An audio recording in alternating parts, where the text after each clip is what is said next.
Hello, hello! Welcome back to my stream. It is I, your humble host and narrator, Sketchy. We are back with Reverse 1999 for this Wednesday.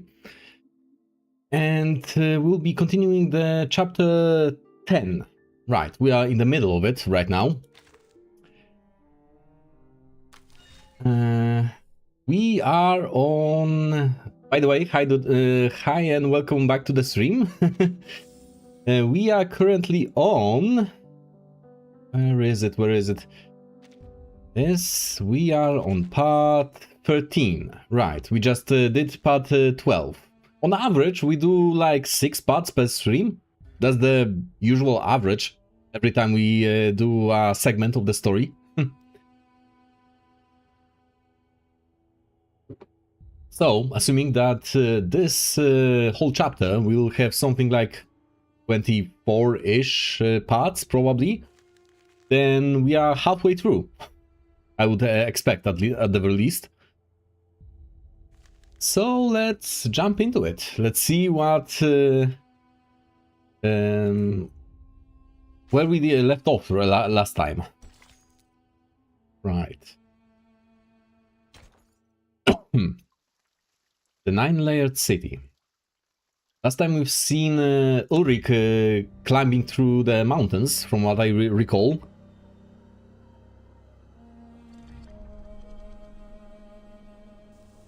I see. Thank you, Mr. Ulrich. This is exactly the information we needed.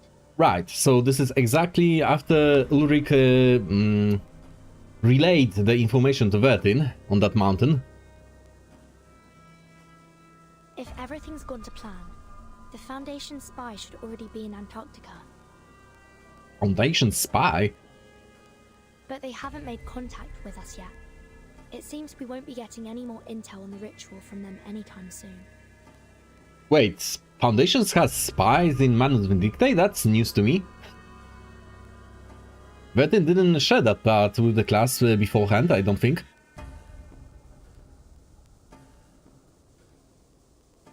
Are you certain?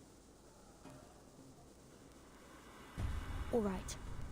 If you thought it through, I won't stand in your way. Just be careful, Mr. Ulrich. Mr. Ulrich? And there goes the signal.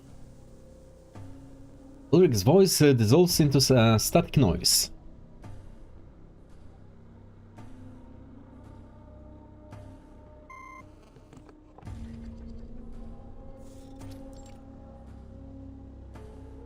Sadly, that lore is a game. I can't tell if it's an issue on his end or ours. Sadly, that lore is a game in a game mode that's never returning. Interesting. Really. I guess I could rewatch it on YouTube or something, if you would tell me which part it is. I'm assuming that it's available somewhere. Maybe on that archive site. Still, we got what we needed. The ritual will take place in a sanctuary, hidden in the volcano at the edge of the city ruins. As one, the group turns towards the towering mountain at the edge of the ruins. That means we'll need to cross the city to get there. Perhaps it's best to report back to the Foundation and wait for reinforcements before going deeper. Yes, I'll send it after the stream. Much appreciated. That will be a very welcome addition. I guess I'll arrange some sort of a stream for it then. If it's something that already happened in the story and I basically missed it because I started the game too late. Okay.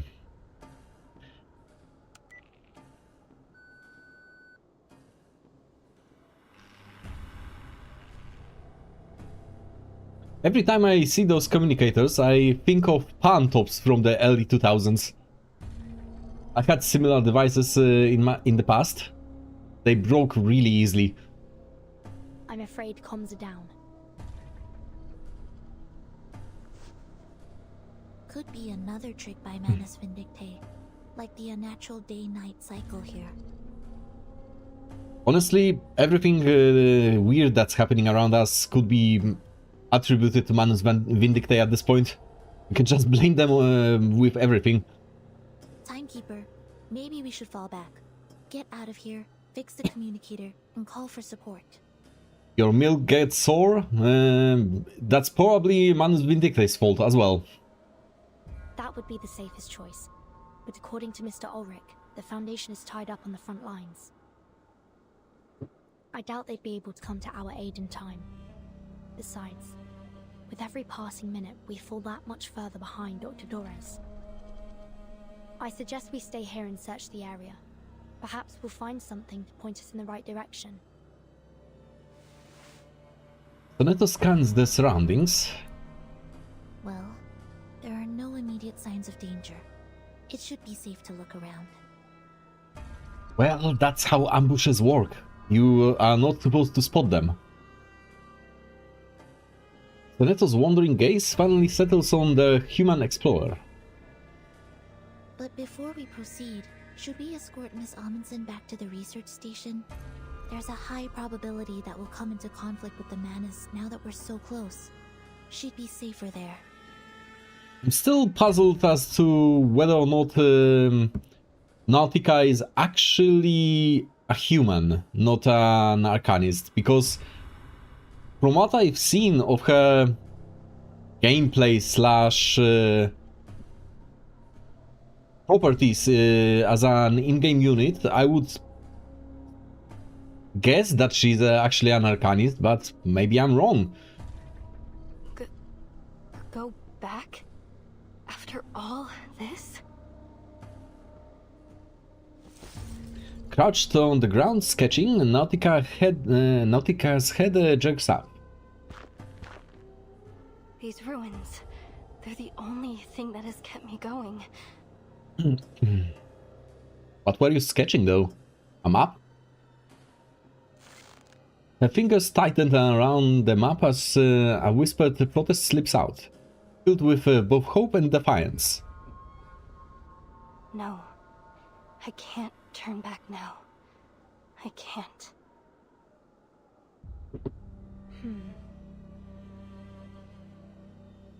It's okay, Sonetto. Nautica can come with me. We'll just look around the city's perimeter. You have my word. Know what they say about plans. Everyone has one until they get hit in the face. Alright, please be careful. I'm guessing that it's not going to go that smoothly. He nods and strides forward.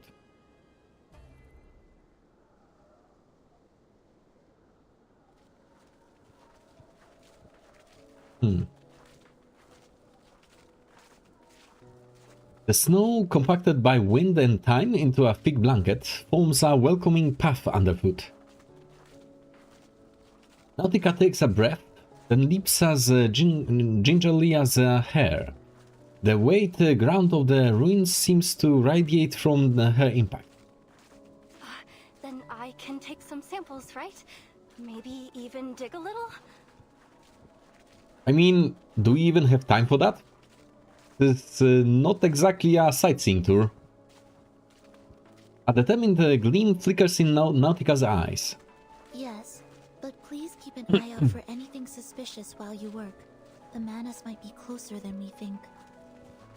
Oh, and before you go, let me enhance the warning incantation on you. Sonetto steps lightly onto the snow. Well, there goes the plan. As I was saying, that was to be expected, honestly.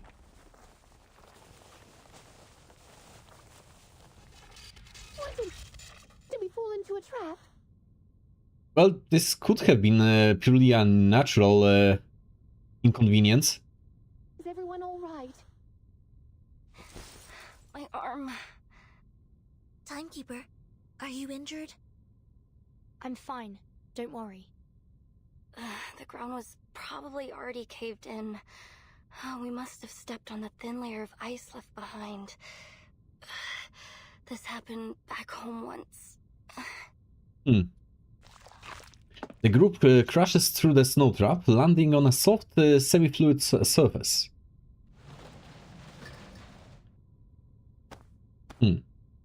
Looks like we've fallen into some underground part of the city ruins. No signal here either.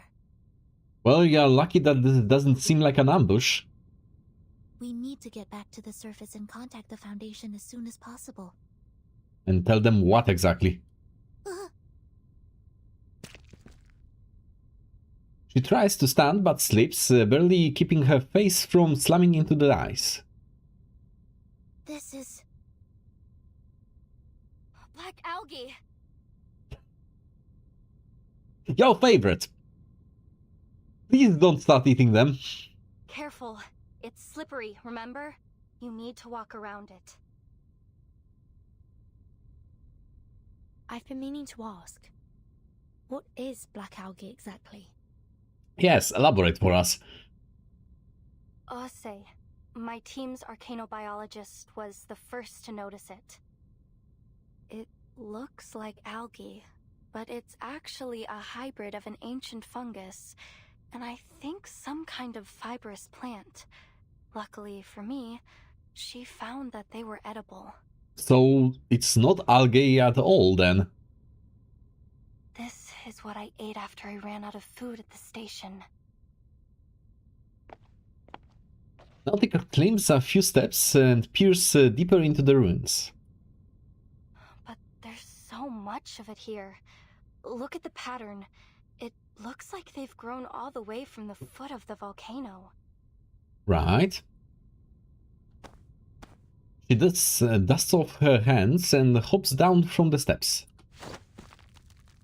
This algae grows very fast and very violently. I saw one grow by a few dozen meters overnight. It's no wonder they can crack open ice and make those earthquakes happen. That's concerning. Especially when she describes it as growing fast and violently. So it grows in bursts or what? That's not a normal fungus. Probably an arcane bullshittery of some kind, I would guess. Perhaps it's a new type of arcane material. I Right. imagine there'd be quite a debate over its classification. Alright, let's just watch where we step. Nautica, do you have any idea where we are? Nautica produces a familiar crumpled sheet of waterproof synthetic paper from her pocket. Oh, I think I do. I listened in on your conversation over the comm and filled in a few gaps on my map based on what your colleague said. Let's see. The ritual sanctuary is here, at the far end of the city, inside the dormant volcano. Manus Vindictae will surely have that area heavily guarded. Probably. And outside the sanctuary entrance, there's this. A kind of circular clearing. Probably one of their daily ritual sites. Madame, that's a square. Not a circular clearing, but okay. And this is where we are, at the outskirts of the ruins. Just look at it. This ancient city. From here, all the way up to the foot of the volcano. It's incredible. What exactly is incredible about it, beside being a city? Just imagine all the secrets and answers hidden away within these walls. Presuming a lot, but sure.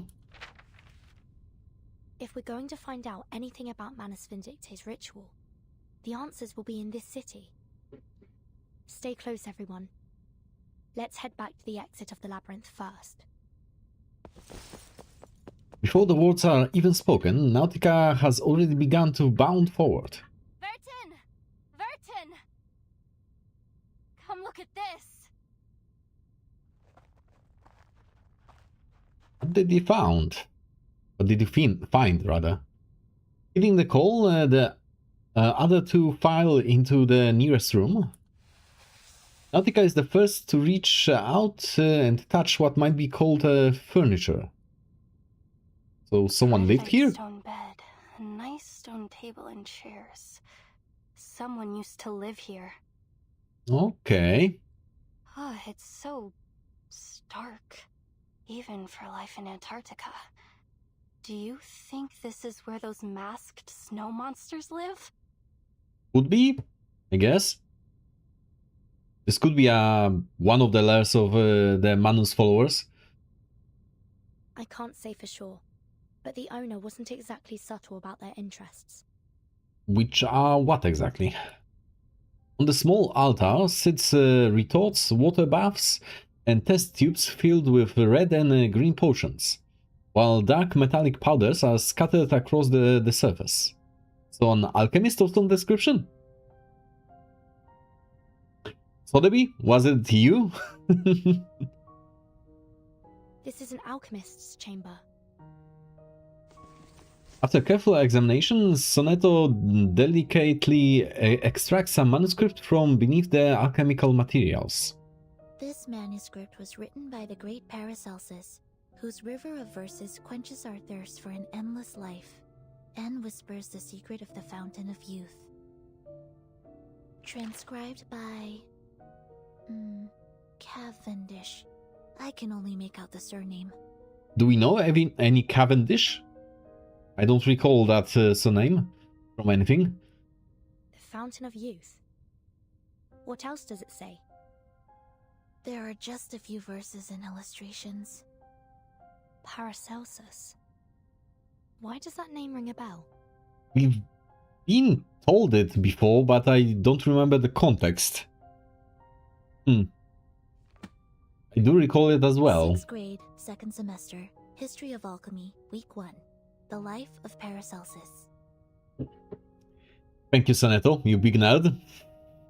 He was a pioneer in ancient alchemy and medicine. Legend has it that he invented a potion that could revive the dead.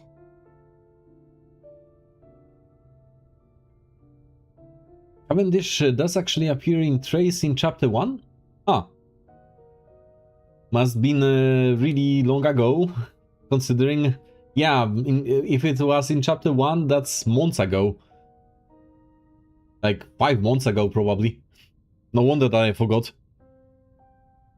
Also, I wasn't paying attention that closely to those traces back then, so probably I missed it completely. I had to go back and reread some of the missed ones of stream as well. He was a pioneer in ancient alchemy and medicine. Legend has it that he invented a potion that could revive the dead. Oh, really?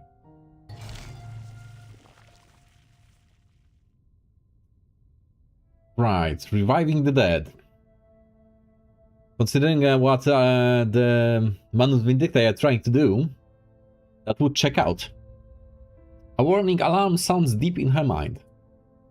Revive the dead. Yes? There was an array in Tuesday's motel, which the Foundation confirmed to be part of a resurrection ritual. And here in Manus Vindictae City, there's a manuscript about a revival potion. I think at this point it's no secret and not even a jump to a conclusion that they are trying to revive Arcana. Perhaps this is what their ritual is for. To bring back the dead. And the only person they'd go to such lengths to bring back is... Their dear leader. The answer is clear. Arcana.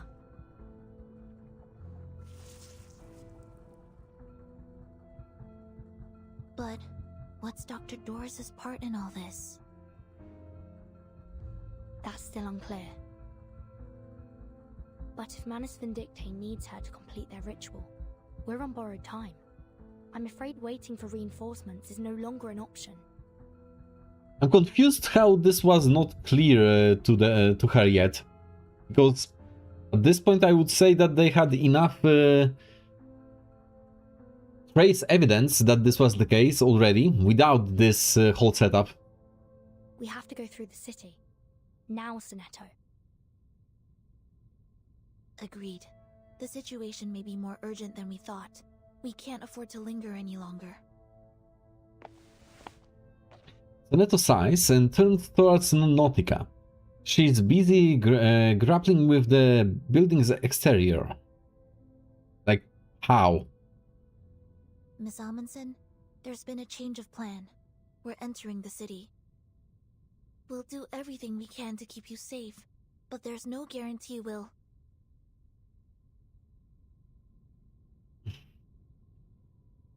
Miss Amundsen? Nautica had kept quiet during their discussion and continues to run her hand along the weathered stone walls without reply. You good there, girl? You were right, Frile. The tales are true. The Mother Spirit is here, at the southernmost edge of the world. Is she having another episode? This is her resting place. She presses her face against the stone, body warmth melting, the thin snowdrift clinging to it. The first age ends. The tolling bells are rung. Before the last, a mournful dirge is sung.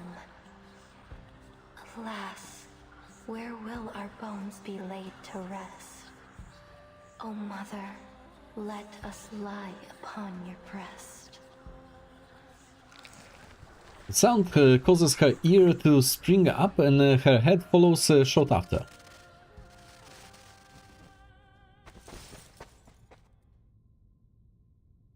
Burton, here, this place. Oh, this is the place I've been searching for. That's nice? Question mark?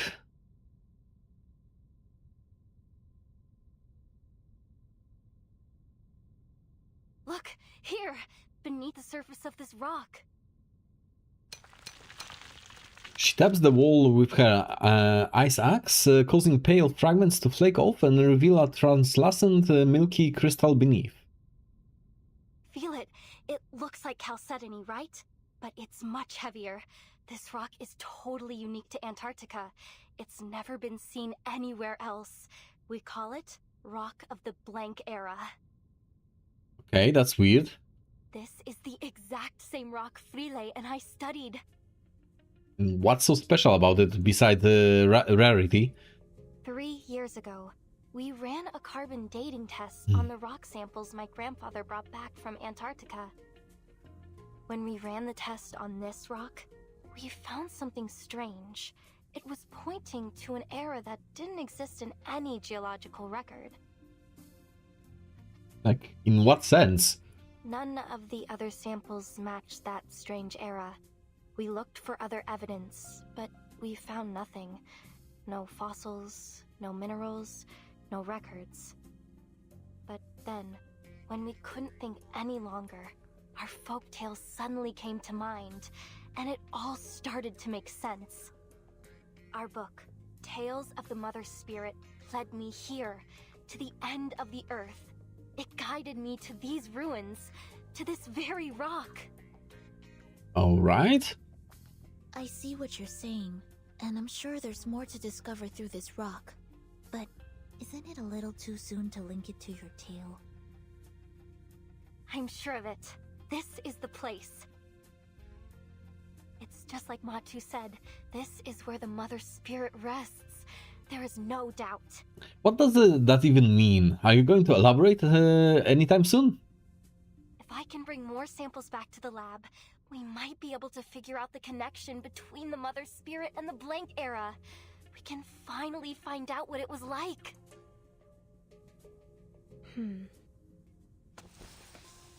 Lost in thought, Nautica continues to trace out the wall of the room, searching for its weakest point to extract an intact crystal. Sorry to interrupt, but may I point something out?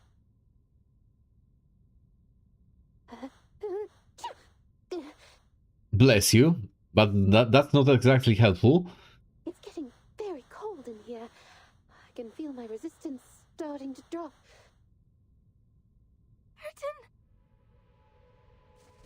A soft exclamation from Nautica draws the others out.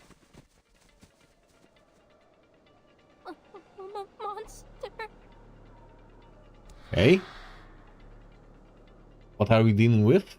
A pallid, grotesque figure stands before Nautica. Its face is blank, its skin appearing to have been peeled and reattached inside out. Oh. It twitches as if watching the intruders from non-existent eyes. Servant. Don't provoke it. There's a chance it might just leave us be. I wouldn't hold my breath for that one. Concerning squelching. So you get into a cold stage only after the hellish summer pass? Yes. That's correct. We are literally in Antarctica. It doesn't get any colder than this. Distant playful barks echo through the walls, drawing a stark contrast to the scene.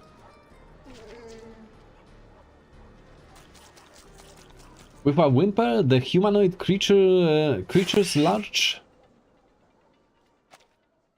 towards the group. Right. What are we fighting? Zealous servant. Loyal guard of the city ruins, forged from the flesh of others. Lacking senses or even a face, it's driven only by instinct. No one knows where those mournful wails truly come from or for what reason. Huh. Any chance you discover a xenomorph breeding chamber in there? Close. We've got weird faceless creatures. For a cool Vertin alien hybrid? You take that back. Vertin is precious and we have to protect her. There, it's our time to shine. We want no alien creatures meddling with Vertin. I really like this combat music for this chapter. Yep, this does look very SCP coated, correct. Okay, let's blast their asses into sky high.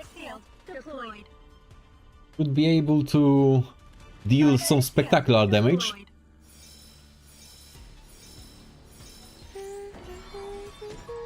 I wanna see in slow motion how much damage I'll manage with this.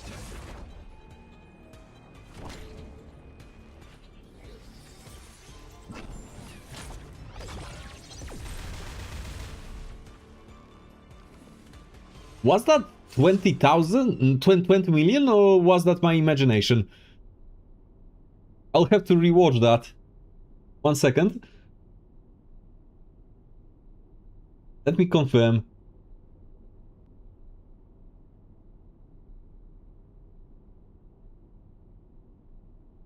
Okay, let's see. How much was it?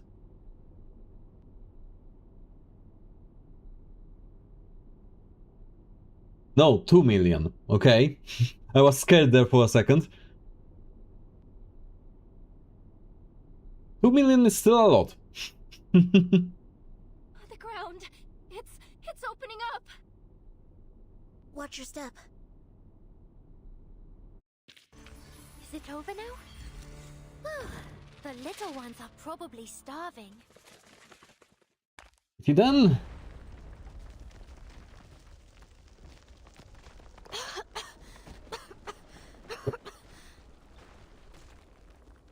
The enemy's strike shatters the weathered ground, sending them scrambling up from the rubble below. Timekeeper, are you alright? Alive and well. And you? Where's Nautica? They call out her name, but it goes unanswered. She didn't fall through with us. She's still up there, alone. That's bad. I don't hear any movement above us. Perhaps she's found a place to hide.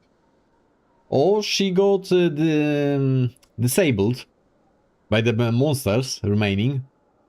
Miss Radio, could you get her on the comm? I'm trying. A delicate moth brushes past her ear. Moth? In an Antarctic cave? Is that girl with you? Whose voice is that? Huh?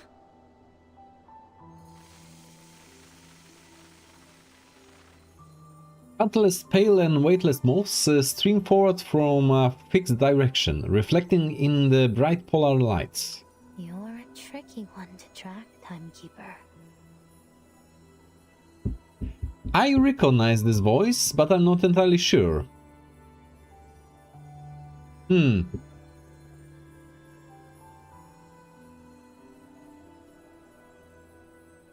ever so glad you've made it this far into the continent. I'll admit, I'd be more than happy to welcome anyone from the Foundation here. She approaches her steps. Betraying a faint unsteadiness. But oh, what Ah. a pleasure it is that you, of all people, would be the one to show up. Right. I knew that I recognized this voice. Grace? Is that you?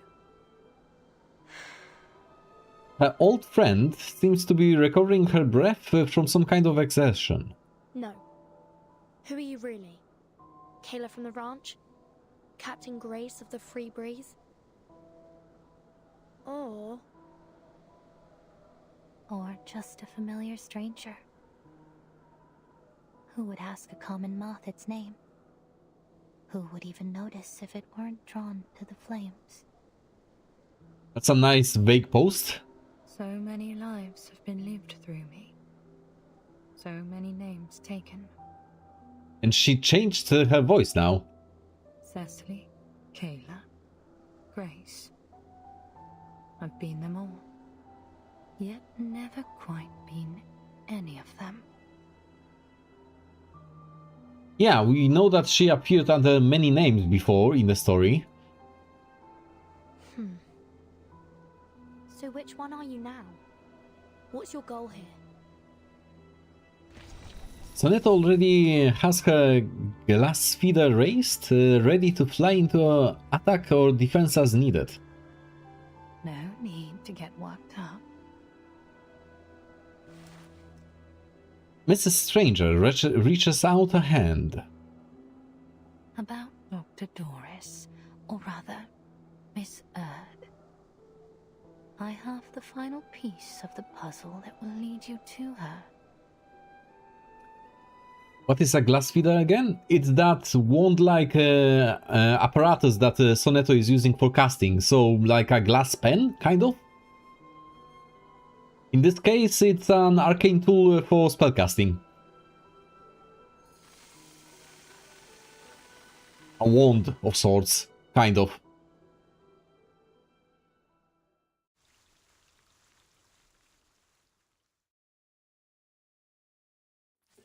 Okay. So we encountered Mrs. Stranger, aka Grace.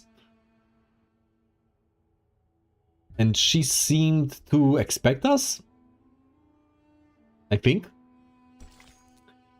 Let's see what's next.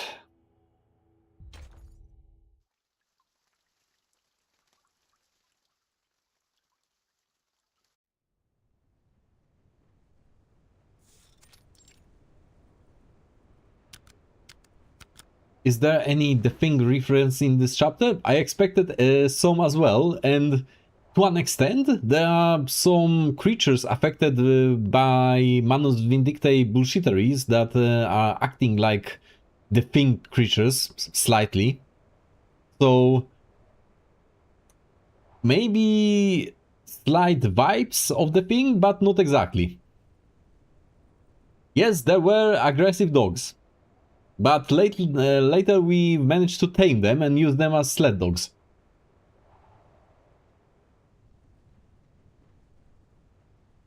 Moldy taps a code into the communicator before putting it back in her pocket. Lieutenant? Against the howling wind, Moldy tucks her curls behind her ears and turns towards the voice. Sorry. What is it, Sergeant? With all due respect, what are we doing here? A subordinate poses a simple but tough question. Her troops are relaxed, warming themselves around their fires, yet each one would be ready the moment she gives the word. We're on standby. It's a question Mulder can't answer, so she turns away. She'll have to feign determination for now. Stand by for what? To capture any Foundation soldiers that make it to the shore. Then what about the ones we already captured? Why are we only holding the run-of-the-mill seamen? The other two could have been useful, but we just... The sergeant stops, his eyes flicking towards the clinic, where Ulrich and his guard just departed. Those two? Hardly. What can an awakened researcher and a rookie guard do in Antarctica? Holding them would be a waste of resources. I'm not buying that. That line of reasoning is nonsensical, considering the usual protocol in cases like that. He directs stare into the wide distance. Where is Danilov? Tell him to meet me at the helicopter. The order comes quick, as do her steps and out and away.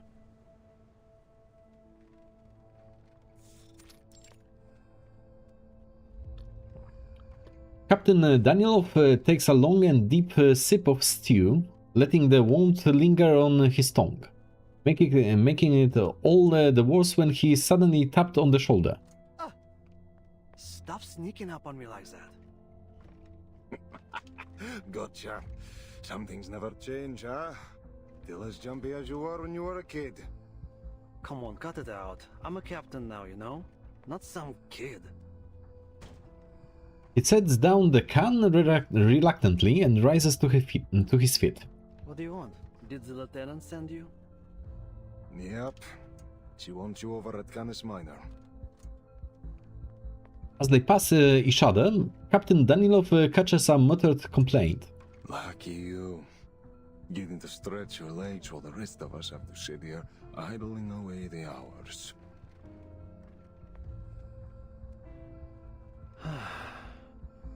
Guess that's how it is these days. Everything still seems foggy. By the way, the thing though, have you heard about the gasoline ending theory? Which one is it? I've heard several theories about the ending of the thing. Most of them completely disconnected from realities shown in the movie, but there were several. In the final scene, the protagonist passes a bottle of alcohol to the black guy, right? Right, I vaguely remember that, yes. And? What about it? A theory says the bottle was full of gasoline. And what is it based on? What, like, why would it be gasoline? The black guy doesn't notice the change, so he is the thing now. I mean, okay, but what? They used gasoline bottles towards the end. Okay, that's a conclusion jumping, I would say. That doesn't mean that every bottle shown thereafter is a bottle of gasoline. I would say it's a stretch.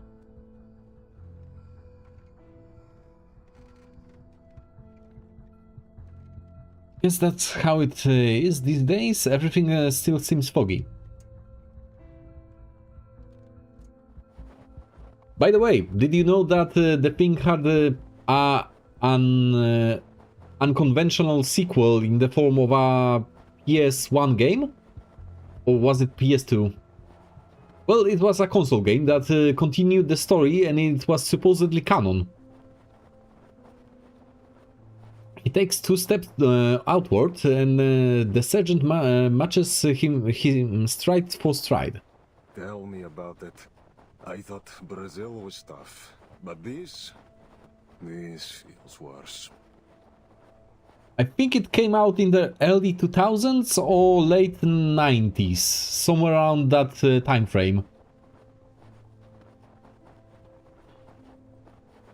It was either a late PS1 game or early PS2, I'm not entirely sure. I think it was a early PS2 game after all, because I'm almost certain that it was early 2000s. Sometimes it takes more courage to stick to a choice than to make one. I think someone might be struggling with that. You should know better than to doubt our leadership, White Gloves. The sergeant stops. Sure, but what if they start doubting each other? What if the Admiral's steering us one way and the Lieutenant another? You saw how the Lieutenant let that Foundation researcher go. Didn't that bother you?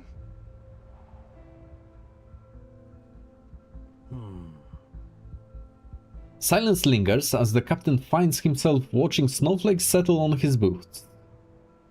At last, he forces himself forward.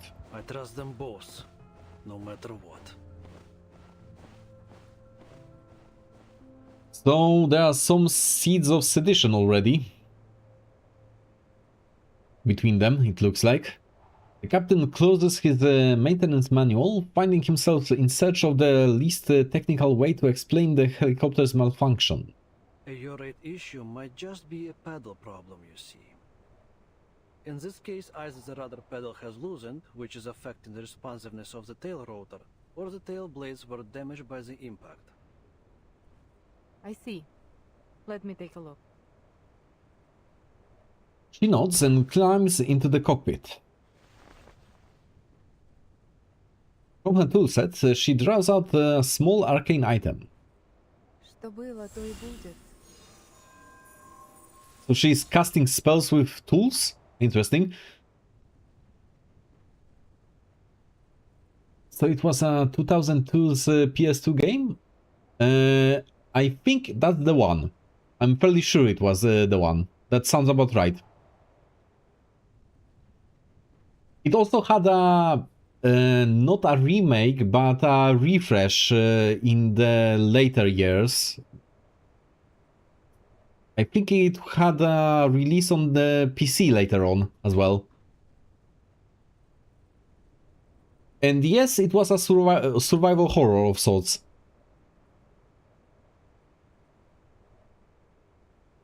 A stream of glimmering powder flows from her tweezers into the detached knob. Beds of sweat form and then evaporate into the cold air. This is more complicated than I thought. As the arcane skill fails to activate, she shakes her head and puts away her tools. I would be surprised if you managed to fix it in one go. Aircraft can be tricky. Took me 2 full years back at the academy to pass theories of flight mechanics, and even longer to really get the hang of it.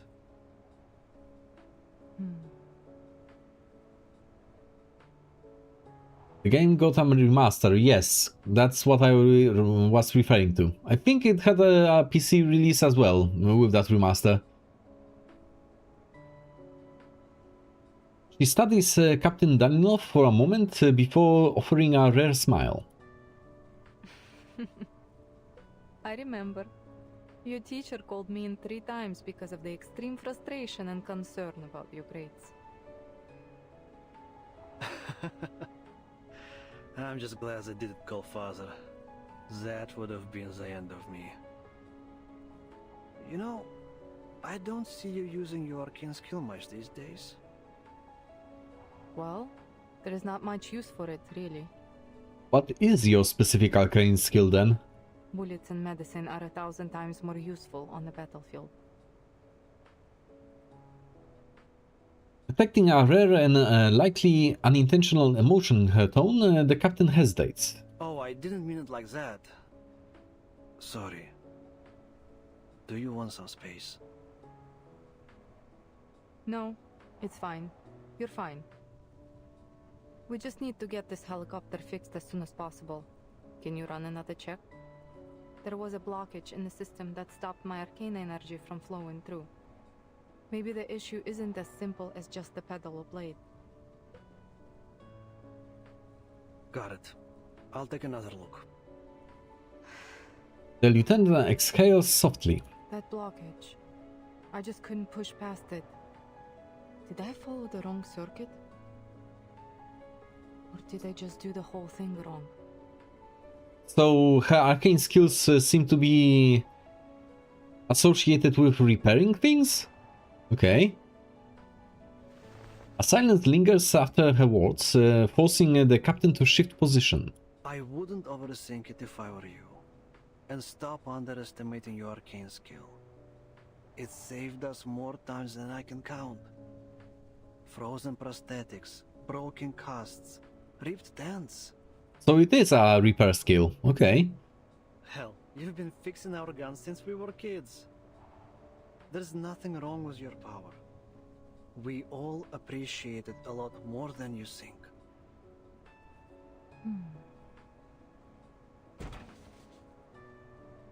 He wedges his bulk beneath the cramped seat, flashlight in hand, inspecting each wire and following it with his fingers. Did you get the adoption form when you were little too, Lieutenant?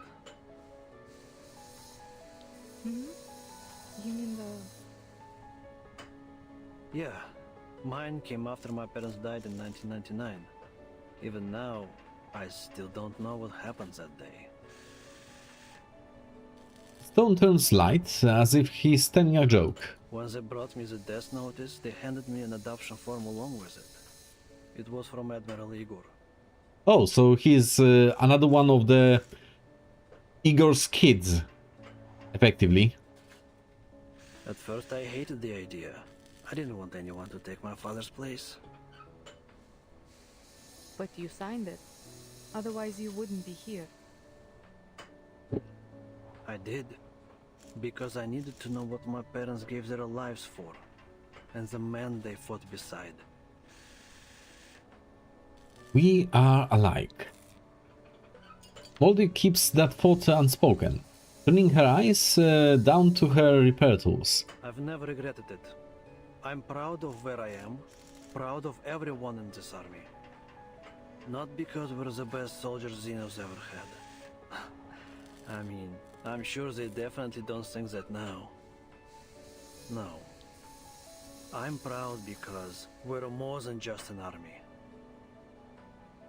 The captain's head disappears entirely beneath the seat, his voice coming through muffled and distant. We're family. We Storm Orphans grew up together, trained together, fought side by side. We trust each other like we trust ourselves. Hell, maybe even more so. He extracts himself from the cockpit, grease smeared across his face. Under her flickering gaze, Danilov drops his voice. I know Father hasn't told us everything, but maybe that's for the best. The less everyone knows about his plan, the better. But no matter what, I will follow you and the Admiral to the very end. Whether it's flying a fighter into the Foundation headquarters or waiting here until the spring. So his adopted children are fanatically faithful to him. To Igor, that is. I believe in him. I believe that he can take us home. And I believe in you, sister.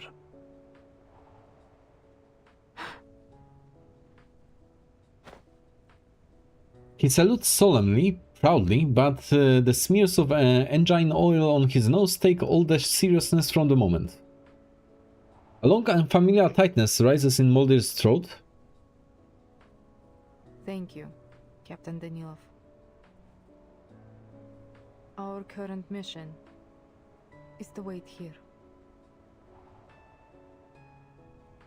She blinks, breathes deep, and then exhales a misty stream into the air. Those are our orders. Let's be sure we see them through. I made a clip of today's stream, by the way. You came cute on it. I resent that comment. I am not cute. But thanks for the clip.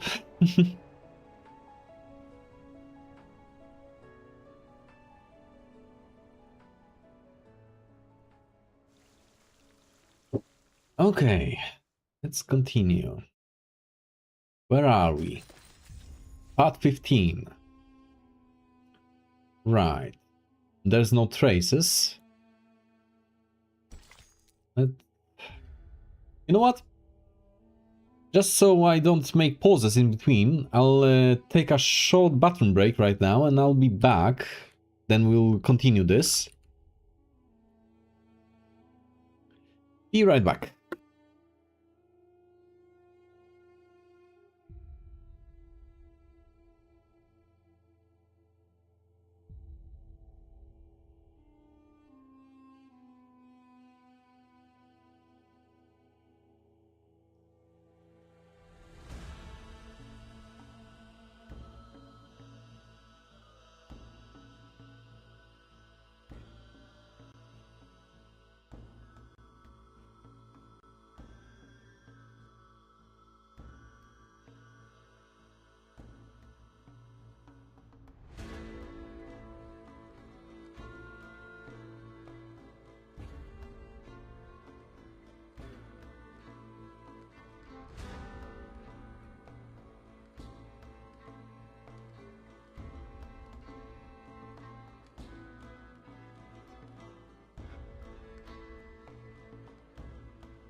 Okay, and I'm back.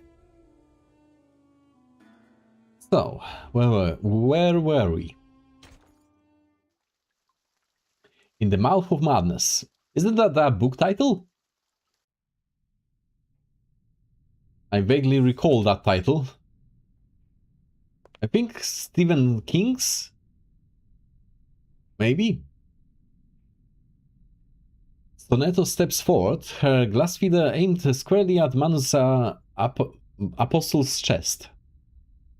Miss Grace, you're a Manus Apostle. Right, and this thing is her glass feeder that you were asking about. So basically a glass pen of sorts. Don't think we've forgotten what you did aboard the Free Breeze. What exactly are you scheming now? Mrs. Stranger tilts her head, sensing the arcane energy gathering at the glass feeder's tip, out of the corner of her eye. A cough escapes her and is quickly suppressed, her whole body twitching to contain it. Ah, the Free Breeze. My lovely little cruise ship. Like you, I often find myself missing those serene days on the water. Interesting that she completely changed her manner of speaking now. But it seems a few unpleasant memories and misinterpreted actions have deeply wounded your trust in me. Well, let's be completely honest, you were an antagonist during that story. She leans closer until the glass feeder point presses against her skin. The timekeeper steps forward and stands beside Sonetto, allowing her to lower her shaking outstretched hand. Timekeeper? It's fine, Sonetto. I have a few questions I'd like to ask. Wind lifts the ribbon around Mrs. Stranger's neck as glistening powder dissolves into the snow. On our way here, we discovered a couple of items that I believe belong to Dr. Doris. A stethoscope and a typewriter. It seems they were intentionally left behind, like a series of signposts pointing us here. You wouldn't happen to know anything about these items, would you?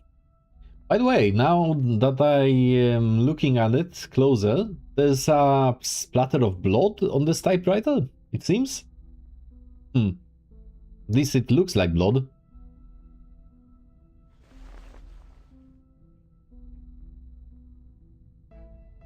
How about the powder we found on the typewriter? It's finer than snow and reflects the sunlight differently. It sticks to the skin and is bitter on the tongue. Any idea how it got there? And how the typewriter ended up lying in the snowfields? Did you leave it there? Were you giving directions to the Foundation's investigators? Come to think of it, that powder looked like the scales from a Lepidoptera wing. A butterfly. Or a moth. Moth! It's you, isn't it? You're the Foundation spy. Oh, okay. Interesting development. But then why would she be a thorn in our side so many times before? Was she playing the role just to not give up the fact that she's a spy? A moth alights on Mrs. Stranger's fingertip, then flutters off with a barely perceptible twitch of her finger. I could provide you with a detailed account of the Foundation's phototaxis experiments if you need further proof of my identity. But we're running out of time. Their astonished stares hold on Mrs. Stranger as she turns her face towards the ruins beyond. I'll lead you to the sanctuary. Dr. Doris, Miss Earth, is already inside. So we've had a woman on the inside, it seems. Whether we knew it or not. Oh, and my moths have just brought some new information. Your human friend has also gone in that direction. That's handy. With that, she turns her back to them and advances without fear. A weary yet relieved sigh sinks into the snow. The gate to the sanctuary won't stay open forever, Timekeeper. Shall we?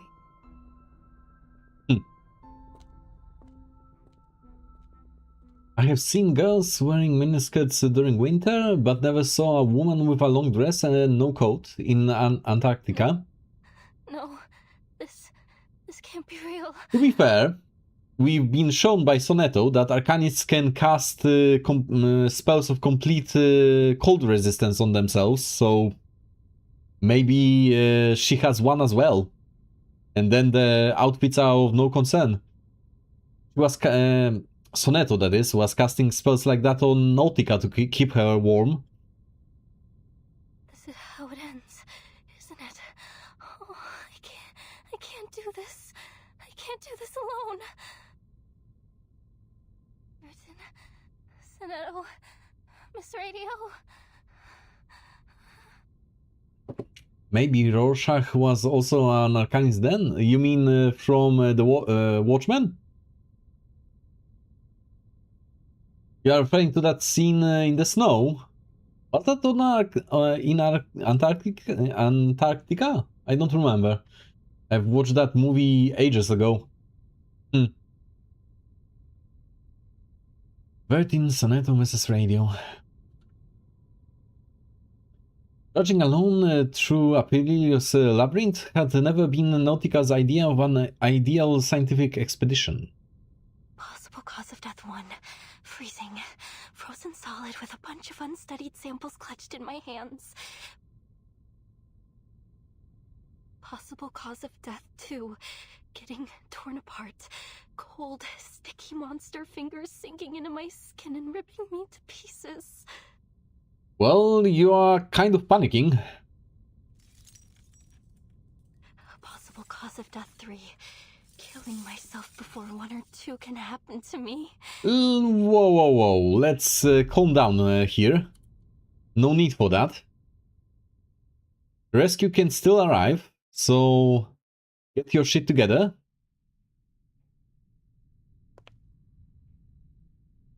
An empty room.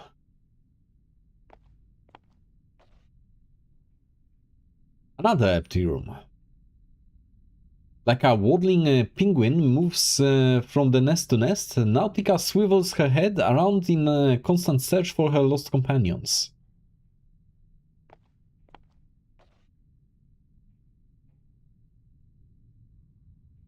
A break in her rhythm finally comes. This room holds life. Yet the occupant possesses neither brilliant copper hair nor an arcane suitcase. Who did she find? She drops into a crouch, tucking her legs in close to her chest, turning instantaneously from a penguin to an armadillo.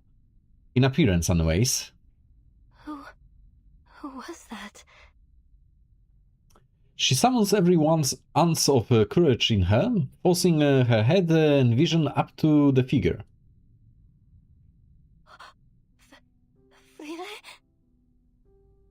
Okay, that's kind of random. Is she seeing dead people now, or is that actually a person? The once bright parka in her memory has faded with the wind. Its dull hue mirrors the owner's new ashen demeanor. Nautica uncurls, half stumbling as she rises to her feet.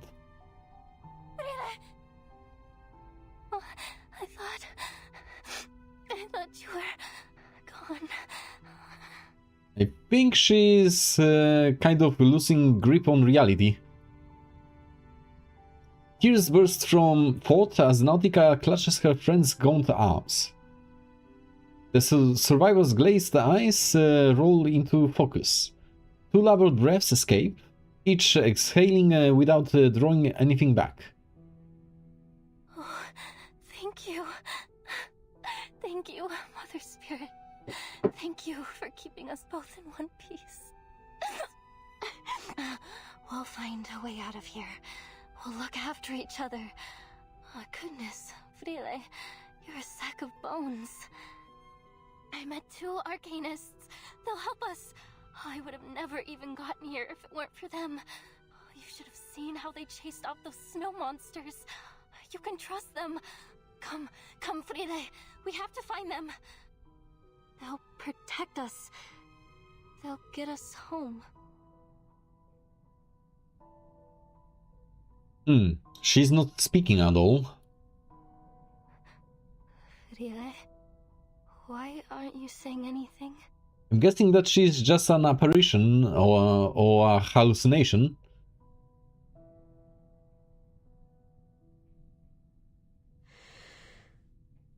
Frile holds her gaze on Nautica, letting out another ragged breath as she points to her own mouth. Can't you speak? Blood. It must be the promise. Nautica strains to pull her up from the stone bed, but it feels as if she's rooted to it.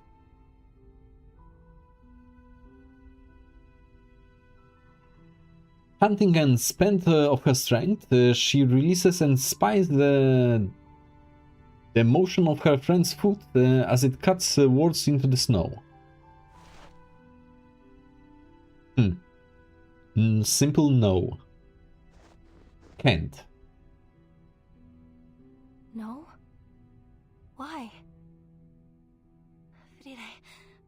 Frile, listen, I found it. The resting place of the Mother Spirit and the Rock of the Blank Era. Remember? I found lots of it. I found everything we came for. Rila holds her eyes on her once cherished friend, shifting into a devout smile. She wipes away the words, writing something new. Mother Spirit? Nautica gasps.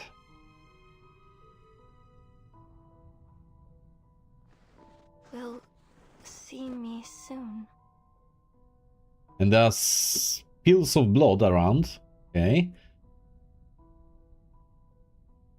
Rila nods with a smile, fingers clenched on the pendant around her neck. I don't understand. You're going to meet the Mother Spirit? Guess she's saying that she's not long for this world. Rila nods. Her conviction seems absolute. But Cold sweat runs down her spine. you mean she has a mortal form? She's a living creature, like us? And she's here, in this ruin?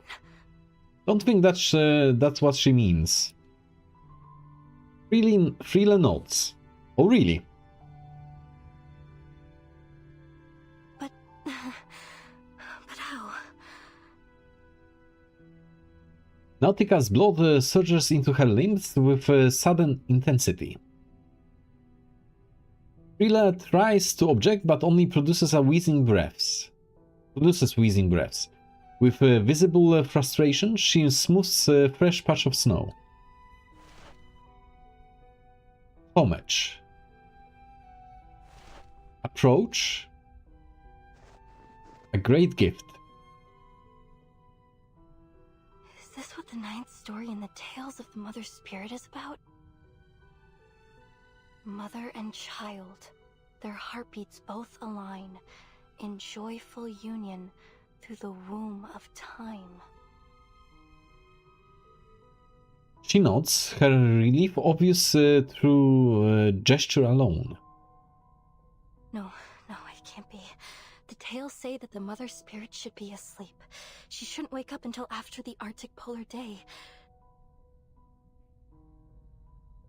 Nautica grips her head tightly, as if preventing it from flying off. So if she's asleep, then who are you going to see? Frile, I really don't understand.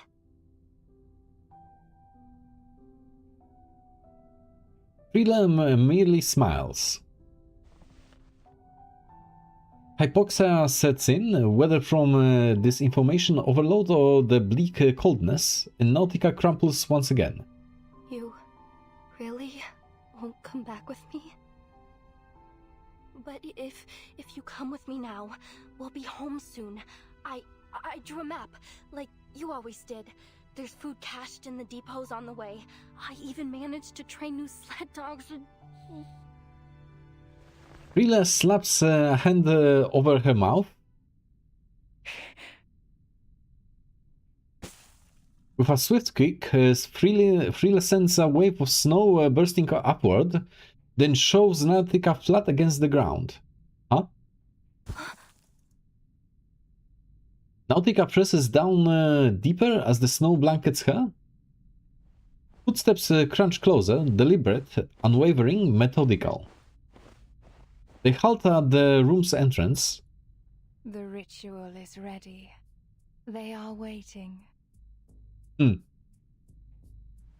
Nautica hears Frila get up and walk away.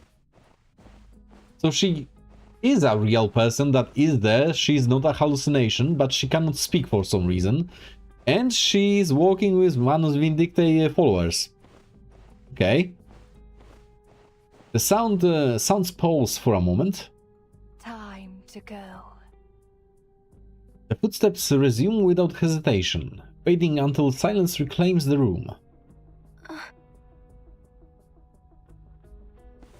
Nautica emerges from the snowdrift. On tiptoes, she darts to the doorway, desperate to catch a glimpse of her friend. But beyond the door, there is only one spot of color, a pendant lying on the snow. Amundsen, it reads. Shaking off snowflakes still clutching to her nose, she stares at the engraving. Onward, child. Follow the word of mouth. To the earth's edge, the land farthest south. The Mother Spirit's light, with ancient glow, guides us to the great current, nature's flow. Sweat drips down her temples as she swallows hard. Wait for me, Fride. She lifts her foot, placing it precisely over the footprints in the snow.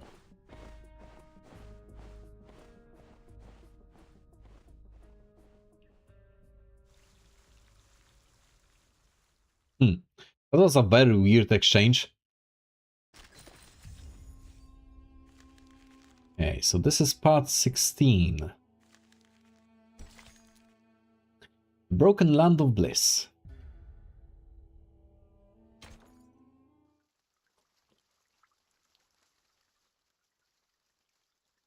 Miss Stranger, where are we now?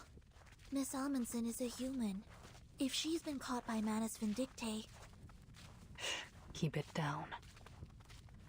We're in the tunnel to the sanctuary. It's the easiest path to follow, but also the most dangerous. Is that a lake?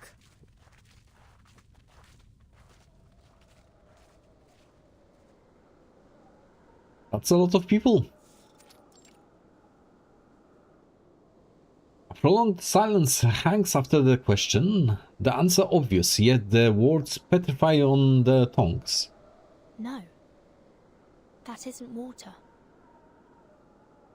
The wind tugs at the black hemp cloaks, but the hoods remain unnervingly still. It's the believers. The circular plaza is flooded with believers, the lake rippling with the kneeling forms. Their eyes see not one light of bright star. Down they fell in martyrdom, but from death's murky waters they rise once more.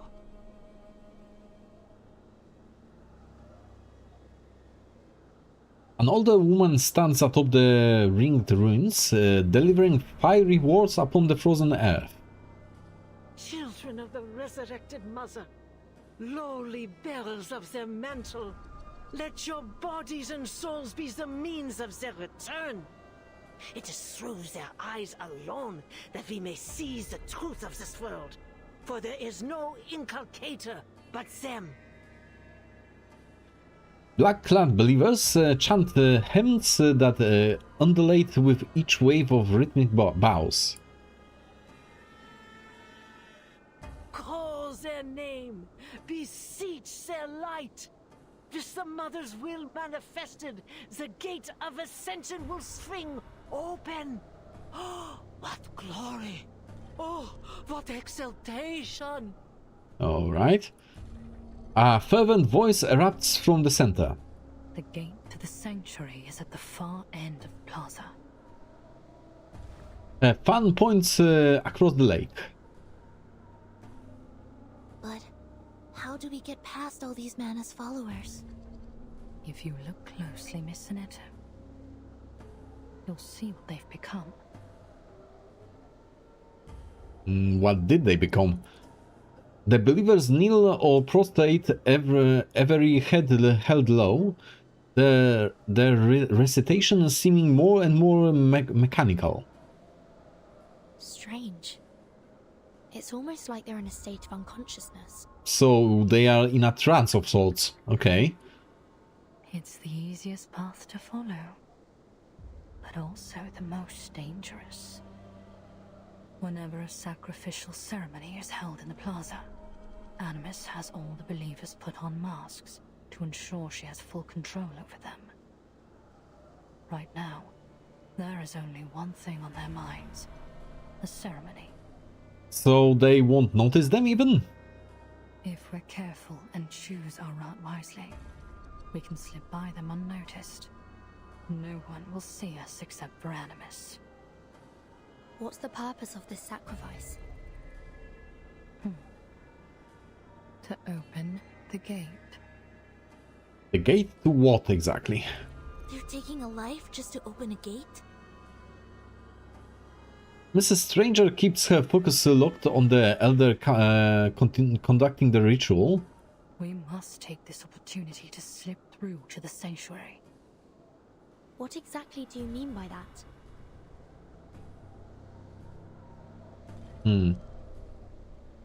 Another rising wave from that distant voice muffles the whispered discussions.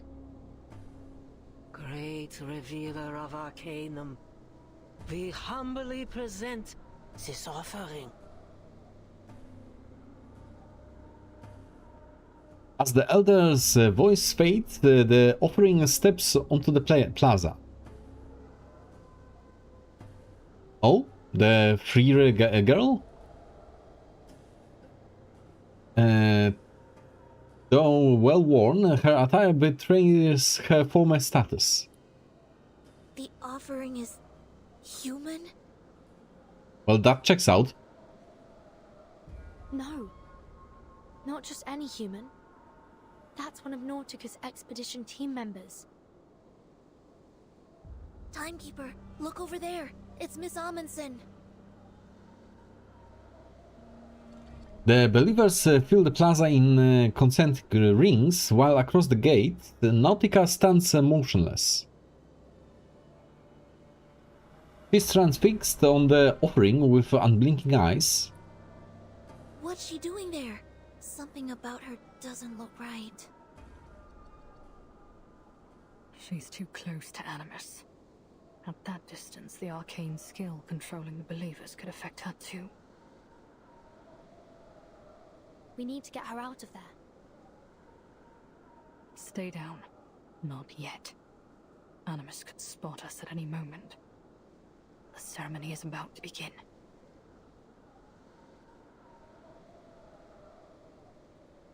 Praise them, worship them. Children of flesh, bear witness, for we shall bask in their radiant blessing. An offering taken, a gate opened. Through bone and blood, let the gate fling open, and the path to ancient glory be revealed. Be thankful, you unenlightened little beast, that the Mother is willing to take your pitiful life as their gift. What great mercy they show. The horrific vision in Animus's words is laid bare, yet Frira maintains her eerie smile. She walks towards the gate, nodding respectfully to the kneeling believers along the way.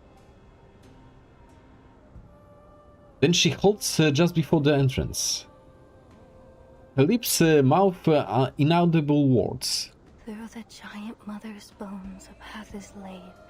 In bloody pain, eternal life is made. It's just like in tales of the mother's spirit. Those tales are not sounding all that good suddenly. Frila drifts her eyes rolling over the scene until they seize on the sight of her former companion.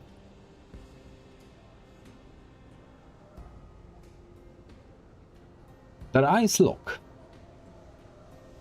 Cracked lips part, soundlessly forming words. Homage, approach, a great gift. You really are going to see her.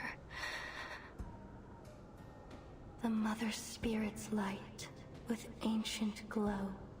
guides us to the great current, nature's flow. The ninth story in Tales of the Mother Spirit. It happened in that season on that day. The children found their mother at the gate. With offerings, the finest of their art, they paid her homage with a faithful heart. And in return, their reverence repaid. By her great gift, her children were remade. By her great gift, her children were remade. Okay, that's concerning. Countless hands reach from inside the gate, swarming over freely in waves. They coil around her like vines, gnarling roots, reality fracturing across her body inch by inch. Right, that's right. This is the climax of the story. When the children come close to the Mother Spirit, share her pain and her sorrow, and become one with her. Her breath hitches, a scream close up her throat, blood boiling in her veins. The Mother Spirit will come. She'll come to guide us. Well, I think that she lost the plot completely at this point. And I'm suspecting that this whole Mother Spirit... that this whole Mother's Spirit tale is referring to Arcana as well. Which is concerning.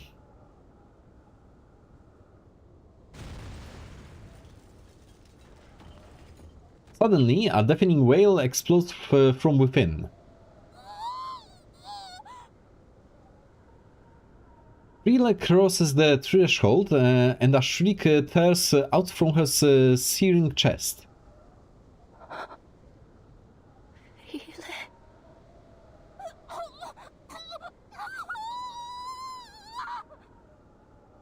Well, it doesn't sound all that uplifting now. The scream echoes across the expanse, its force so profound that the lava seems to halt mid-flow.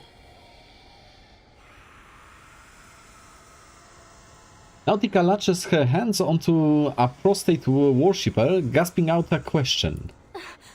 What's happening to her? Have you been through there? Why is she screaming? Her questions are met with a devotional void. 1 minute, 2. The crowd does not speak, does not murmur, silence rules. Mother Spirit. That shriek still rings in her ears, muffling all sound as it were vacuum sealed.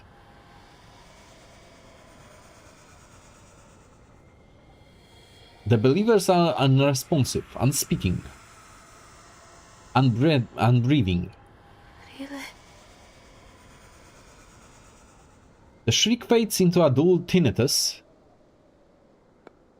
Animus taps her long bow on the ground, shattering the silence. You humans should be grateful, flawed and pathetic as you are, yet nonetheless granted access to the gate at the mere cost of your tongues. Deeper is her sin than our cleansing could purge, greater her crimes than our judgment could meet. Yet in their boundless benevolence, the great Mother of Resurrection has seen fit to accept her.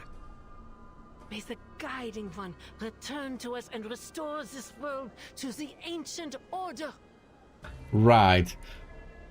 May the Guiding One return to us and restore this world to the ancient order. Animus shakes her bell, and at the cue, the entire congregation erupts in synchronized cries, heads bowed. Cleansing judgment? What are they talking about? Animus sways with her bell, the spectacle becoming a wild dance. And the chant resumes. There I bright star. Men's past ways are shaded by their shame. Barefoot, Animus circles the center, fully lost in her movements. Is that it? Is that the whole ritual?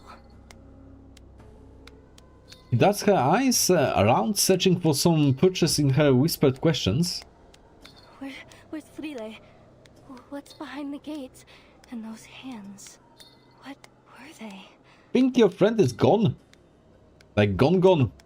Is she really with the Mother Spirit now? In a sense, I suppose. But their hollow eyes only stare ahead. Hands are but aberrations in mirror half. What just happened? A dissonant note cuts through the chant.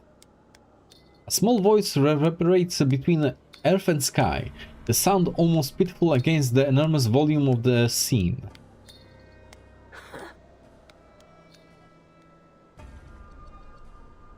Yet Animus pauses her dance atop the raised center. She spies down at Nautica from the corner of her eye. Ah, a conniving little rat dares to taint the purity of our sacred land with her profane, filthy paws. Nautica draws a shuddering breath, the crisp air shivering her inside and out. My friend, Frile, where is she? Why hasn't she come back through the gate? You don't think that's how the gate works? Why, it seems the lowly little beast has a friend to share in her misery. Disgust and impatience twist her lips. She has been taken by the Mother of Resurrection. Not that there was much flesh and wit to take. Flesh and wit? A blinding light hits Nautica's face, and her eyes narrow by instinct. The gate cracks open. They watch as the crack widens into a gap, then a doorway, and finally the gate swings open. Worship them, children of flesh.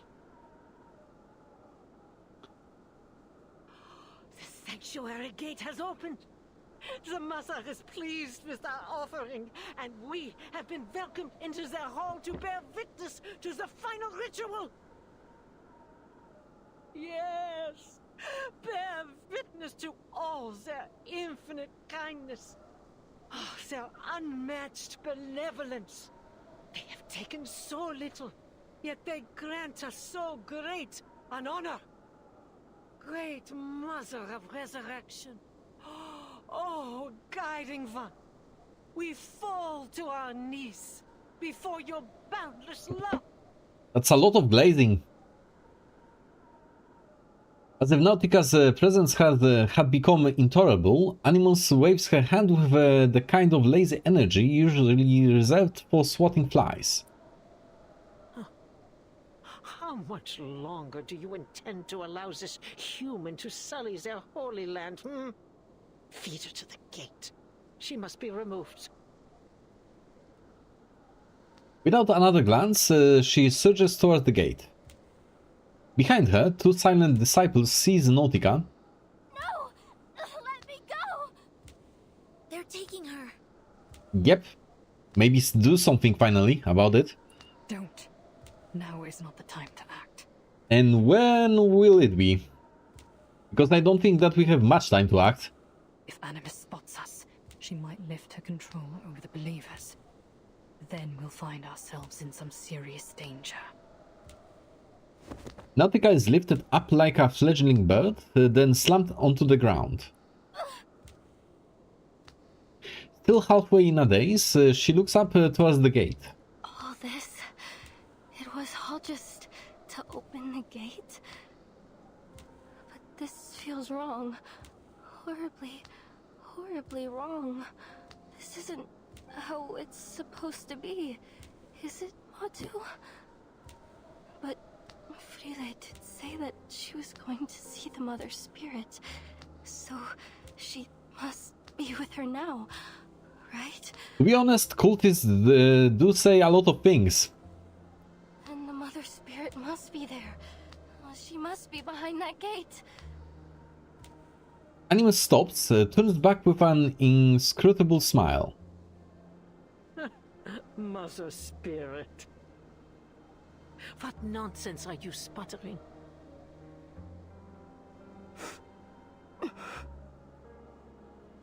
Nautica staggers to her feet. She is the tides, the flowing light.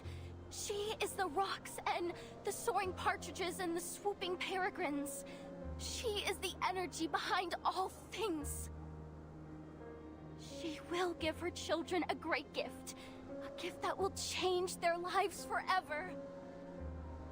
I have traveled all the way from the northernmost edge of the world to this place, following her guidance.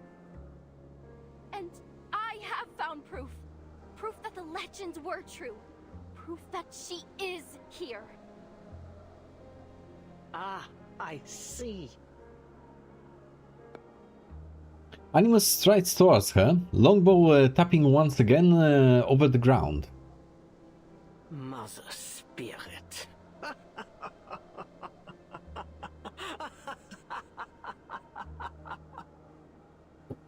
That's how you imagine the supreme being of this world, is it?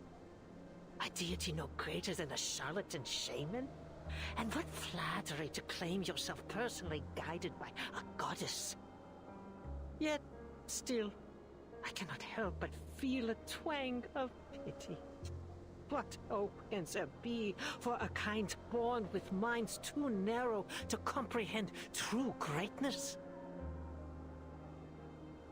Playful malice kindles in her eyes. An inescapable predicament indeed.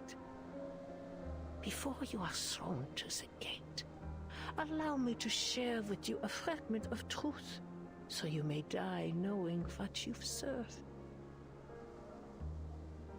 Arms spread wide, Animus shuts her eyes with sick devotion. There is no Mother Spirit. The great Mother of Resurrection has cast their eye upon the earth from time immemorial. And Attica has ever been the sanctuary of Manus Vindicte. Here we serve Arcana, the only and eternal mother of Arcanum. Her lids slip open again, and a flood of venomous glee surges out.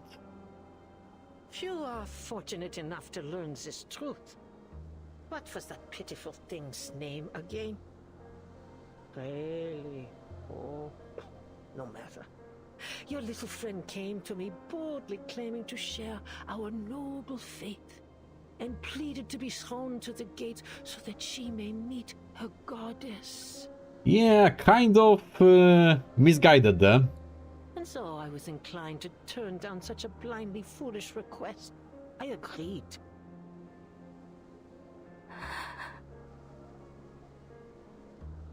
She must have been ever so disappointed when the flesh dissolved from her bones and her body melted into naught but a lump of flesh behind the gate. Oh, that screaming and crying. Oh. Ah, humans. So full of your precious reason and logic, yet turned at even the most basic arcane trick. How foolishly simple you are.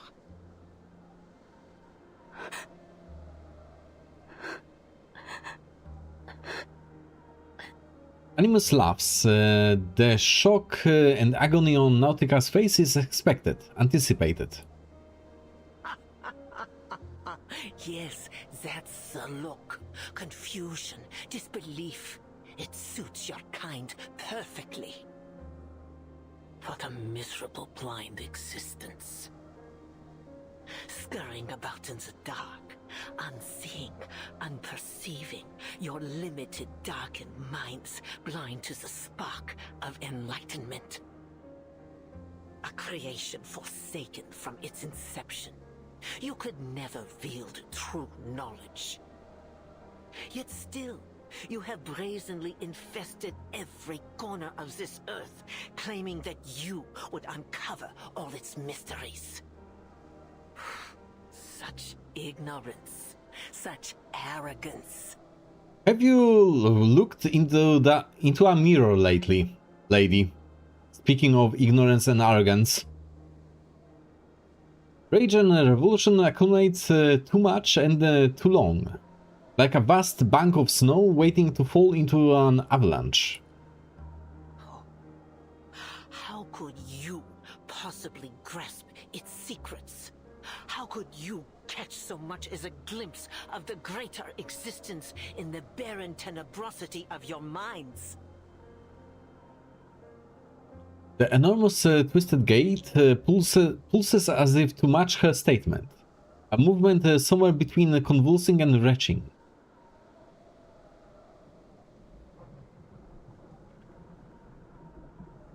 Something is being digested.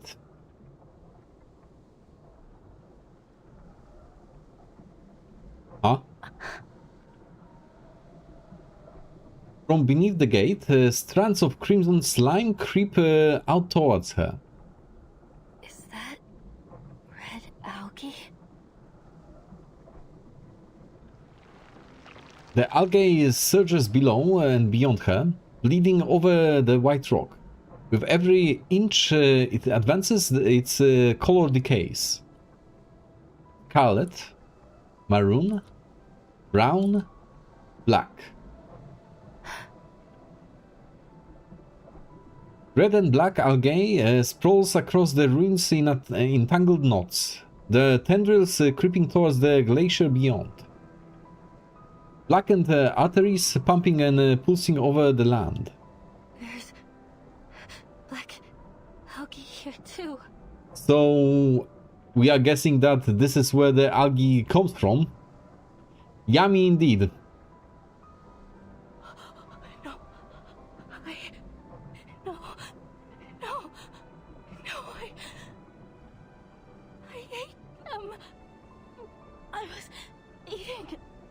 No.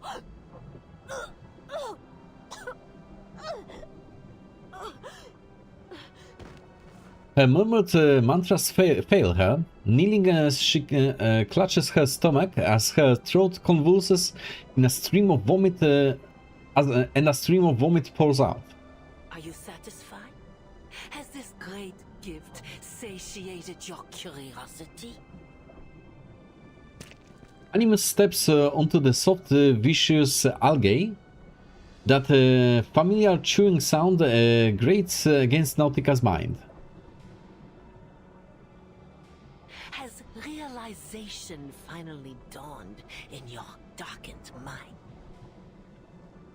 Your friend is gone. She will never return from the gate.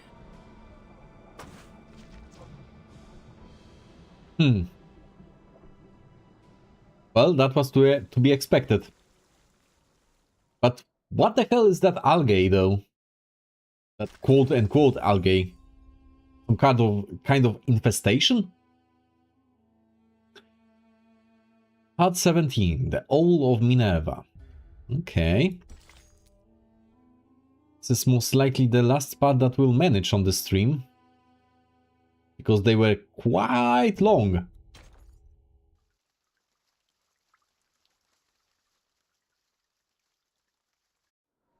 Your friend is gone.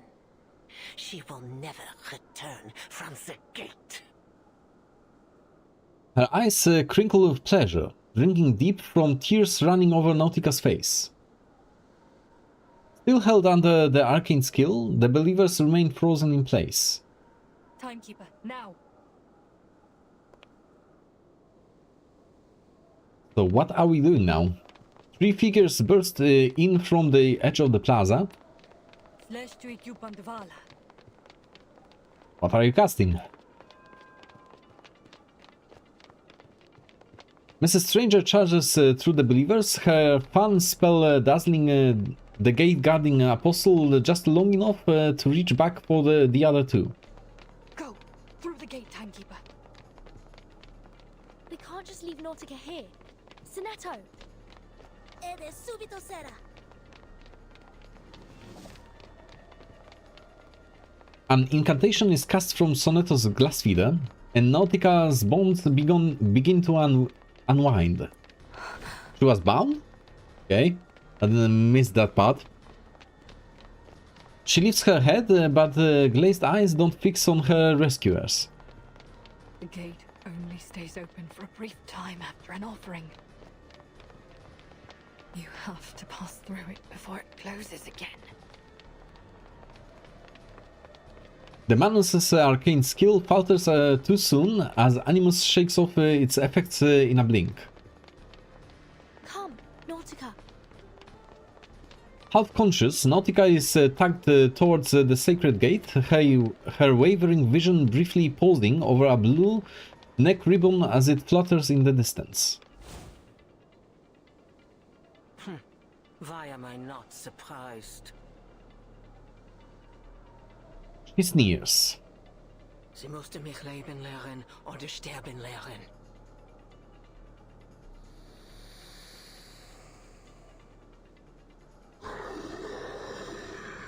Well, we've got a fight on our hands. Still, the disciples flanking the door snapped into motion, their massive hammers bearing the threshold. How hopelessly naive. How delusionally optimistic. Hey, we've got to work with something. The rescue teeters on the brink.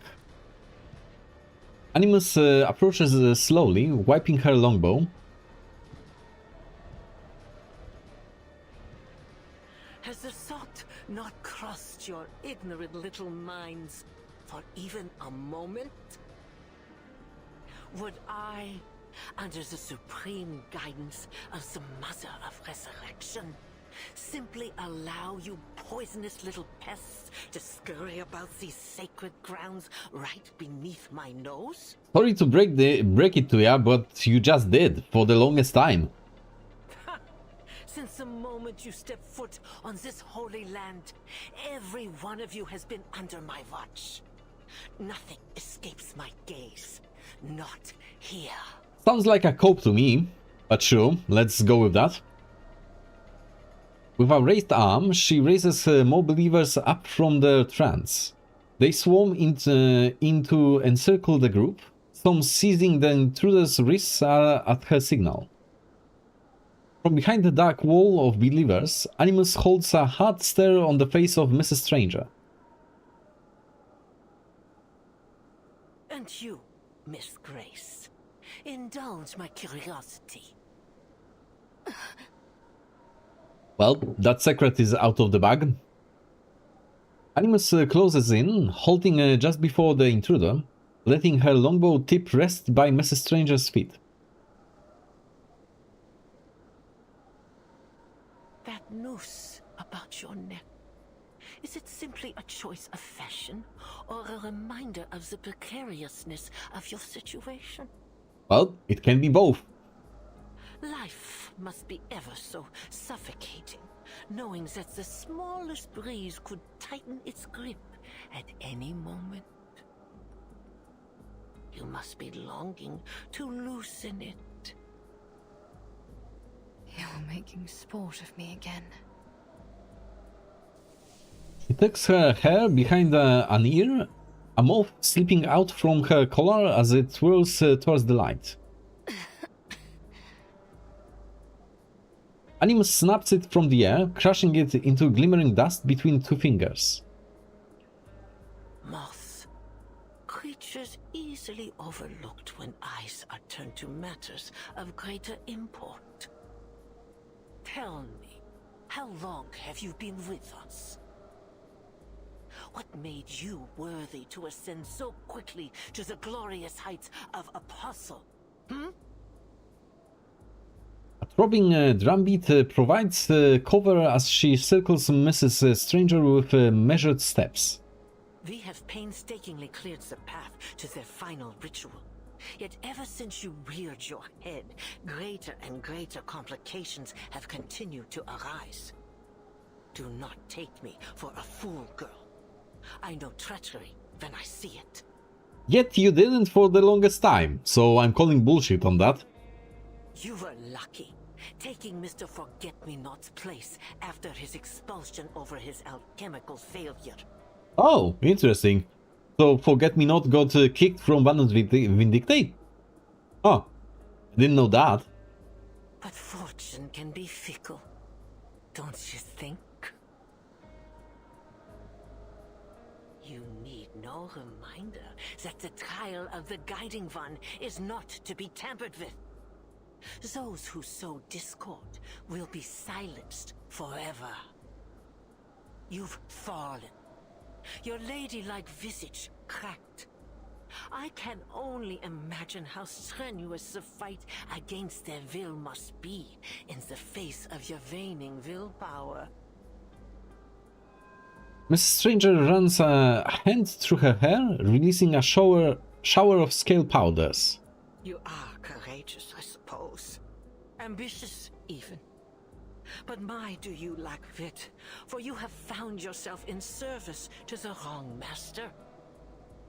The Foundation is already crumbling at our feet. The information you risked your life to provide has been of little import. So you say. At this very moment, the Foundation's fleet is stranded off the Antarctic coast, and the only reinforcements you've received are some arcanist children.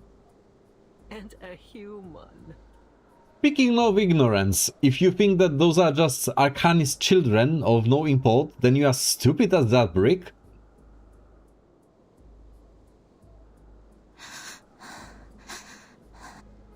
As Animus paces away, the two intruders from the Foundation exchange nervous glances. Okay, Vertin, do something smart for a change. Both pairs of eyes settle on Mrs. Stranger, who lowers her eyes to the crowd. As I said, you must be jesting, Lady Apostle. I fell ill at sea while serving the Guiding One aboard the Free Breeze. The Timekeeper isn't an enemy to be taken lightly, as I'm sure you're aware. Huh? She took the ship we left in Ushuaia and followed the trail I carefully placed for her, all the way here. Okay, so she's slipping into her Grace persona. I have brought her to you. I see what she's trying to do, but I don't think that it's going to work. She is my tribute to you and the Guiding One. A toll I pay for the path I've chosen. She pats the believer before her on the arm. The weapon-bearing arm lowers. She steps forward, pausing beside Animus. Then she kneels, pressing lips to Animus's withered hand. What would you have me do with them? You've been lying to us this entire time? No, you dumb ass, she's lying now. Even I can tell as much.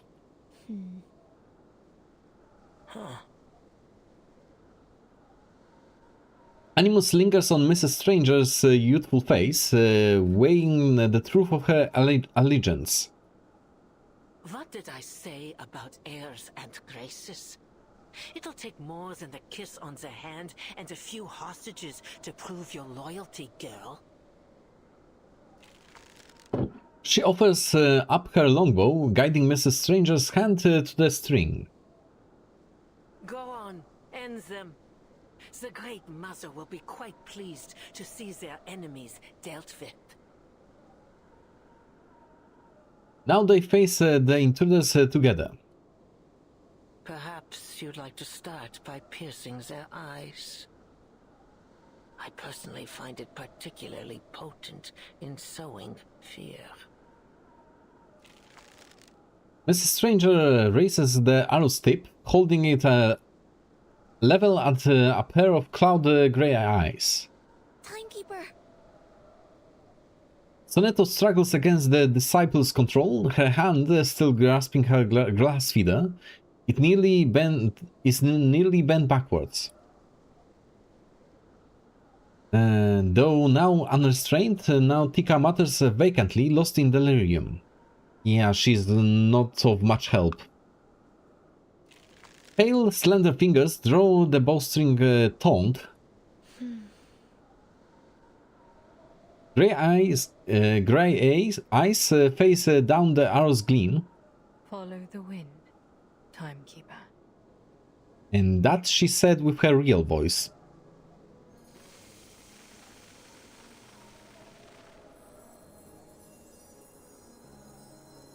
A forceful burst of snow erupts as a squall that covers the plaza, its dazzling whiteness blinding every open eye.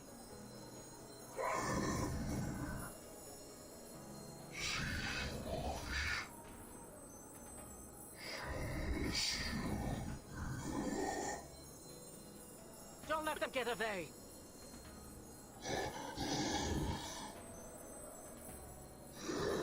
Okay, what did this accomplish exactly? Swirling tide of moths comes next, thick enough to blot out the sun, wings settling over every mask.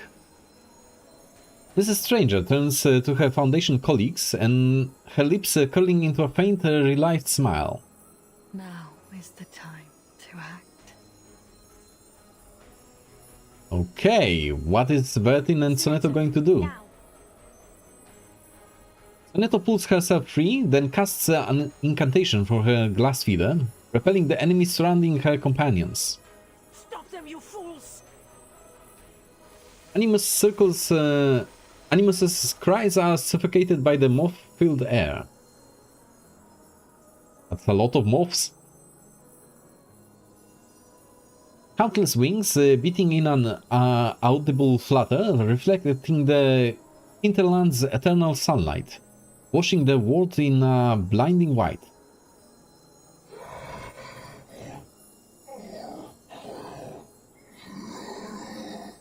Unfortunate.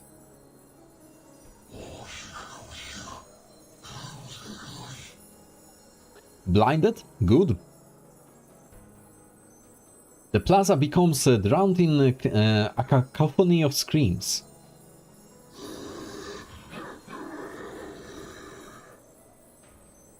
How could you pull such a thing from that feeble body of yours? Just how far are you willing to go in service of the Foundation? Far enough, it seems.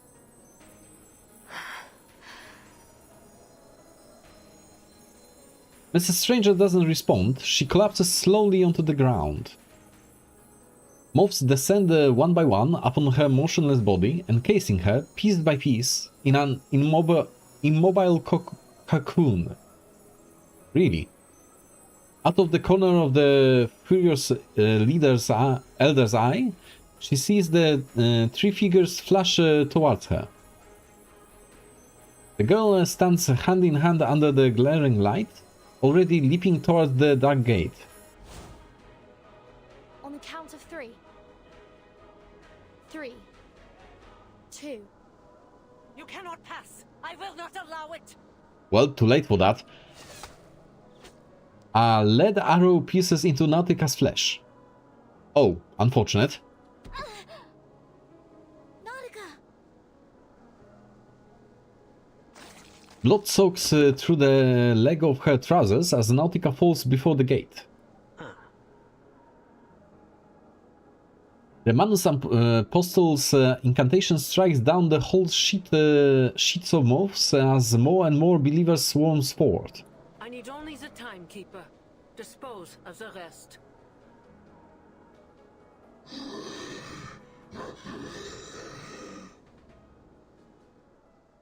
Okay, so that's the fight.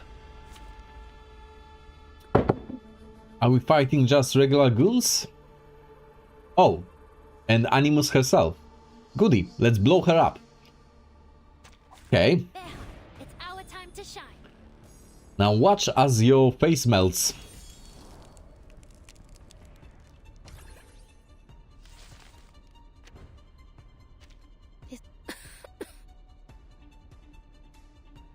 Miss Stranger. I missed one line of dialogue there. God damn it. Let my scale powder settle on you. At least it can still help. Okay. So, let's try to juice up our explosions a little bit. Activated magnetic Crescendo? Crescendo? This should be enough. restrictions lifted. We've got 10 energy. Time for the curtain call.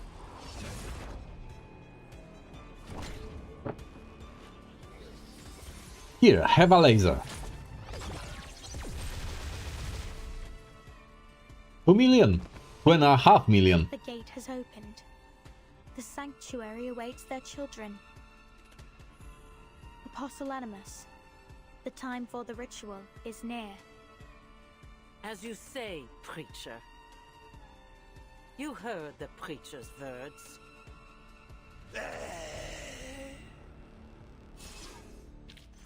The Righty then. invisible strings are gone. Sickening little pests. Blasphemous filth. And that ever self-important preacher. Animus narrows her eyes at the stubborn resistance, then flashes a smirk. Come, children of flesh. We need not entertain these fools any longer. The mother awaits. So what, are they just letting us go? That makes no sense. Huh? Her longbow taps the ground as arcane light floats the plaza in eerie blue. At her command, the man's believers advance like a long-awaited avalanche. Layer upon layer closing in, yet none spare a glance for the intruders. I don't get it.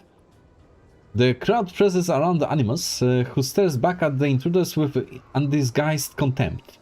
She wanted to kill us all and now she's just skedaddling? Okay. Then she sets a foot into the sanctuary gate. Let this meeting be our last, heathens. Alright. Are we supposed to be sad about that?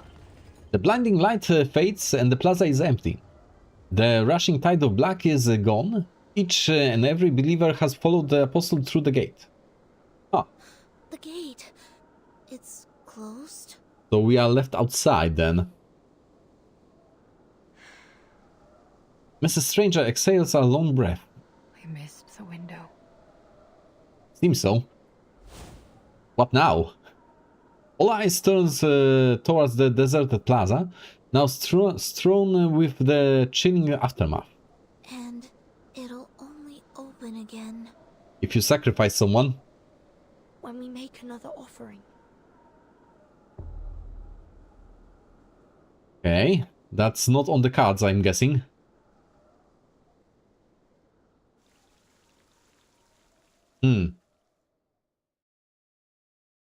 So, that's our cliffhanger and a half to leave off for. Because that's the last part that we are doing on today's stream. Before we wrap up, I'll do another pull on the banner for Rhiannon. I've got enough, yes. So, let's try our luck. Yep.